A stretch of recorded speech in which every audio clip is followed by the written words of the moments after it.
राजगढ़ वासियों, राजगढ़ जिले के खिलचीपुर में एक परिवार रहता था।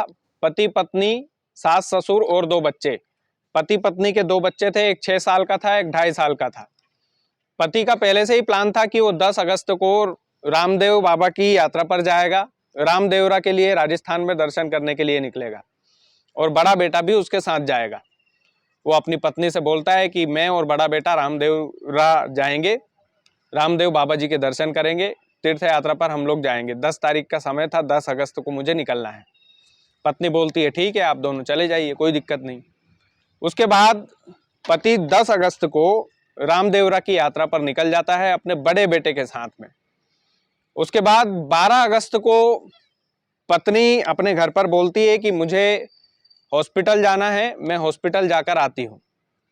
पत्नी 12 अगस्त को अपने घर से, खिलचीपुर से अस्पताल के लिए निकलती है, लेकिन वो वापस नहीं लौटती।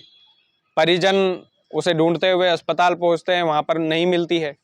परिजन आसपास भी ढूंढते, लेकिन कहीं भी पत्नी का कोई पता नहीं लगता है। ढूंढते ढूंढते लगभग 8 बज जाते हैं। 8 बजे रात को परिजन खिलचीपुर थाने में पहुंचते हैं। खिलचीपुर थाने में गुमशुदगी की रिपोर्ट दर्ज करवाते हैं कि हमारे घर से एक महिला गई है, वो महिला अस्पताल का बोलकर गई थी लेकिन लौटी नहीं। उसके बाद राजगढ़ वासियों, जो कुछ भी होता है वो आपके पैरों तले से जमीन खिसका देगा।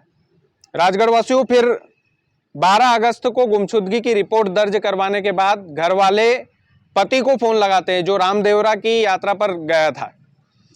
तो पति को फोन लगा करके वो बोलते हैं कि वो कहीं मिल नहीं रही है, हमने रिपोर्ट दर्ज करवा दी है। उसके बाद में पति जो है तुरंत, जोधपुर में होता है उस समय, राजस्थान के जोधपुर तक वो पहुंच गया था। तो अपने बेटे को लेकर वो घर वापस लौटता है। घर वापस लौटता है तो सभी लोग उसे बताते हैं कि वो अस्पताल का कहकर गई थी लेकिन लौटी नहीं। उसके बाद अचानक से 16 अगस्त को पति के मोबाइल में व्हाट्सएप पर एक कॉल आता है। उस कॉल पर उस पति को धमकी दी जाती है कि तुम्हारी पत्नी हमारे पास है, यदि इसकी खैरियत चाहते हो तो 20,000 रुपये हमें दे दो और अपनी पत्नी को ले जाओ या हम यहाँ से छोड़ देंगे। उसके बाद लगातार 8 से 10 कॉल आते हैं। पति बोल देता है साहब मैं तो गरीब आदमी हूँ, मेरे पास 20,000 रुपये भी नहीं है कि मैं आपको भेज दूँ। तो उसके बाद 8 से 10 व्हाट्सएप कॉल आते हैं 16 अगस्त को ही। लेकिन जो पति है वो घबराहट में आधे फ़ोन उठाता नहीं है। जो फ़ोन उठाता है उसमें नॉर्मल कि मैं पैसों का इंतजाम कर रहा हूँ, पैसों का जुगाड़ कर रहा हूँ, इस तरीके से सामने वालों को चलाता है पति। फिर 16 अगस्त की शाम को उसी व्हाट्सएप नंबर पर, पति के व्हाट्सएप नंबर पर एक वीडियो भेजा जाता है अपराधियों के द्वारा। और वो उस वीडियो में उसकी पत्नी होती है जिसके नाक और मुंह से बुरी तरीके से खून बह रहा होता है। और उस वीडियो को भेज करके वो अपराधी उससे 20,000 की जगह 40,000 रुपए की डिमांड करने लगते हैं कि अब हमें 20,000 नहीं चाहिए, 40,000 चाहिए, तेरी पत्नी की हालत देख ले। वीडियो बाकायदा बनाते हैं उस पत्नी का। एक कमरे में वो पत्नी पड़ी होती है, नाक और मुंह से खून बह रहा होता है, तड़प रही होती है। आप सोचिए उस पति पर क्या गुजरी होगी जब अपनी पत्नी को इस हालत में उसने देखा होगा। वो बोलता है कि ठीक है साहब, मैं पैसों का कहीं से कहीं जुगाड़ करता हूँ, इंतजाम करता हूँ, ऐसा बोल करके वो उनको चलाता रहता है। फिर 16 अगस्त का दिन भी निकल जाता है। 17 अगस्त को सुबह 8:55 हो रहे होते हैं और सुबह 8:55 पर वीडियो और फोटो के साथ में अपराधी उसे लोकेशन भी भेजते हैं कि तेरी पत्नी सूरत में है हमारे साथ, गुजरात के सूरत में, और इस लोकेशन पर है, तू पैसे भेज रहा है कि नहीं भेज रहा है। लगातार उससे ब्लैकमेलिंग की जाती है, लगातार उसको ऑडियो भेजे जाते हैं व्हाट्सएप पर कि तुझे समझ में नहीं आ रहा है, तेरी पत्नी इतनी बुरी तरीके से तड़प रही है, इतनी बुरी हालत में है, इसका जिम्मेदार, अगर ये मर गई तो इसका जिम्मेदार तो खुद होगा, हमने तेरे को पहले ही सूचना दे दी है, ये मर जाएगी, इसको हम हॉस्पिटल में भर्ती करवा रहे हैं, हॉस्पिटल वालों को पैसे देना है, तू 40,000 रुपये दे दे। लेकिन पति बिल्कुल भी असहाय होता है पैसे भेजने में। उसके बाद में 17 अगस्त को 3 बजे दोपहर में उस आदमी की पत्नी का वीडियो कॉल आता है राजगढ़ वासियों। वीडियो कॉल पर वो बोलती है कि जाहिर सी बात है पत्नी उस वीडियो कॉल पर दिखाई दी तो पति को यकीन हो गया कि मेरी पत्नी बोल रही है कि मैं वहाँ से बाहर निकल गई हूँ, मैं एक ऑटो वाले भैया को फ़ोन दे रही हूँ, आप इनसे बात करो। पति ऑटो वाले भैया से बात करता है कि मेरी पत्नी कहाँ है, कि तुम्हारी पत्नी सूरत में है, कि सूरत से कोटा की कोई बस है क्या। पति ऑटो वाला से बोलता है तो ऑटो वाला बिल्कुल बोल देता है कि नहीं, कोटा की तो कोई बस नहीं है सर। तो फिर पति बोलता है कि इंदौर की कोई बस है क्या। क्या इंदौर की बस शाम को है, अगर आप बोलो तो मैं बैठा दूँ। ठीक है, आप पत्नी को बैठा दीजिए। पत्नी इंदौर के लिए वहाँ से रवाना हो जाती है, ऑटो वाला उसे बस तक छोड़ देता है। उसके बाद में रात को तकरीबन 12 बजे वो पति खिलचीपुर थाने में जाता है। खिलचीपुर थाने की पुलिस उस पति की मदद भी करती है, एक जवान को इंदौर के लिए भेजती है, जवान भी साथ में होता है पुलिस का, और वो पति दोनों ये इंदौर के लिए खिलचीपुर से रवाना होते हैं। उधर से सूरत से इंदौर के लिए पत्नी रवाना होती है। राजगढ़ वासियों, जब पहली बार उसने अपनी पत्नी को देखा तो उसकी पत्नी के चेहरे पर नाखूनों के निशान थे, उसकी पत्नी के गले पर नाखूनों के निशान थे, और उसके एक हाथ में पट्टा बंधा हुआ था।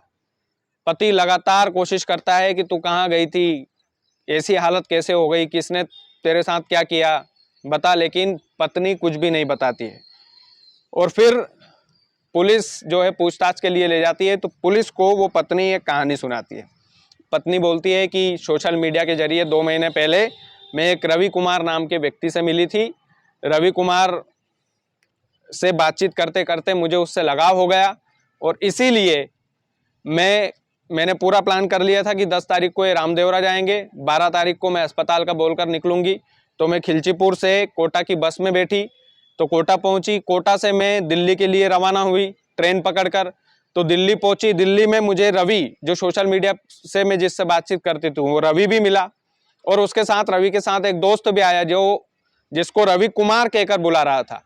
तो रवि और कुमार, ये दोनों अलग अलग आदमी मुझे दिल्ली में एक कमरे में ले जाते हैं, और वहाँ पर एक रात हम रुकते भी हैं। उसके बाद में वो मुझे सूरत ले जाते हैं, दिल्ली से सूरत ले जाकर के एक घर में मुझे ले जाया जाता है, और उस घर में ले जाते ही मेरे साथ मारपीट की जाती है, मेरे साथ लगातार ज्यादती की जाती है उन लोगों के द्वारा, और मुझसे पैसों की डिमांड की जाती है कि तू जितने भी पैसे लेकर आई है वो सारे के सारे मुझे दे दे।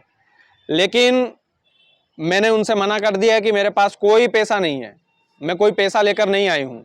तो वो मुझे लात घूंसों से मारते हैं, प्रताड़ित करते हैं, इतना ज़्यादा मारते हैं कि बिल्कुल हद से ज़्यादा मारते हैं। मैं घर से 46,000 रुपये ले गई थी, उसके बाद वो लोग मेरी तलाशी लेते हैं तो 30,000 रुपये उनकी पकड़ में आ जाते हैं। 30,000 रुपये वो मुझसे छीन लेते हैं, बाकी के 16,000 मेरे पास होते हैं। ये इस तरीके की कहानी वो सुनाती है पुलिस वालों को। लेकिन खिलचीपुर पुलिस का कहना है कि ये जो महिला है ये लगातार बयान बदल रही है, लगातार अलग अलग बयान दे रही है। इस मामले की गहराई से पड़ताल की जाएगी, जांच की जाएगी, उसके बाद जो भी उचित कार्रवाई है वो की जाएगी। अनजान आदमियों के खिलाफ हमने FIR दर्ज कर ली है। लेकिन आप सोचिए कि वो आदमी, खिलचीपुर का वो व्यक्ति जो अपनी पत्नी के लिए जोधपुर से ही लौट गया वापस, जब उसने गुमशुदगी की खबर सुनी अपनी पत्नी की, और पत्नी का कहना है कि सोशल मीडिया से मुझे एक युवक से प्यार हो गया था इसलिए मैं चली गई। और रवि कुमार नाम का वो युवक था, रवि कुमार नाम का वो व्यक्ति था। राजगढ़ वासियों, ये जो घटना है ये अभी भी पेचीदा है, अभी भी सवालिया निशान है इस पर कि भैया पत्नी सही बोल रही है कि नहीं बोल रही है, उसके साथ क्या हुआ क्या नहीं हुआ, इसकी जांच खिलचीपुर की पुलिस करेगी। लेकिन इस तरीके की जब घटना आती है तो बड़ा बुरा लगता है कि राजगढ़ ज़िले में इतने, सोचिए आप कि इतना ज़्यादा कुछ घटने लगा है। ये तो भैया एकदम फिल्मी स्टाइल वाली कहानी हो गई कि बिल्कुल जब हम फिल्मों में देखते हैं, जब मैं इस कहानी को पढ़ रहा था तो मेरे सामने, आंखों के सामने दृश्य बन रहे थे कि इस तरीके से ये हुआ होगा।